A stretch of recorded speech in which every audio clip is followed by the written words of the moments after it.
WF House presents an unabridged recording of The Spectaculars, Battle of the Stars, by Jodie Garnish, narrated by Charlie Sanderson. Chapter 1. The Theatre District. Harper Wolf sat in Gulliver's Cafe in the smoke, sipping a hot chocolate with a precarious mountain of whipped cream on top of it, thinking about how absurdly her life had changed since she was last here. When Harper had lived in the smoke, the smoggy industrial capital city of the sunless provinces, she'd been a lonely 11-year-old who lived above a fix-it shop and occasionally attempted to initiate conversations with inanimate objects, such as books.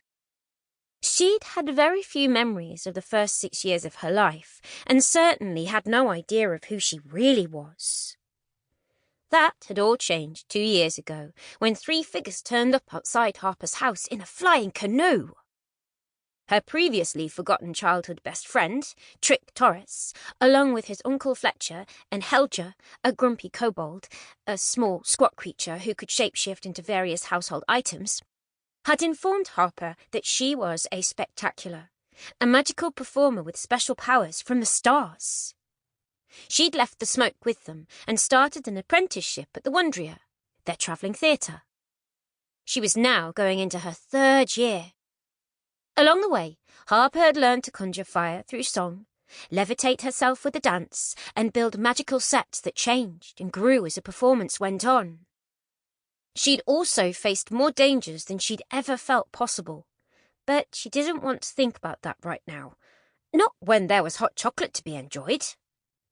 "Now, Gulliver, talk to me about these marshmallows."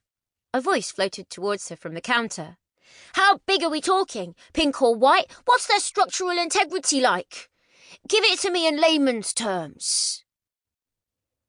Harper grinned as her best friend grilled Gulliver, who gave as good as he got. She could hardly believe that Trick was really here. The Spectaculars had fled the smoke years ago, but an accident had meant that Harper had been left behind with her mum. They'd rarely ventured back since, which was fair enough, Harper thought, given that they'd been chased out by a minister who deemed Spectaculars a dangerous species. However, when Harper had announced over the summer that she intended to go back to the smoke to visit her mum, Trick had immediately started a campaign for Fletcher to allow him to go as well. Fletcher had been understandably reluctant, but had eventually agreed to let Trick come for the last. Sample complete. Ready to continue?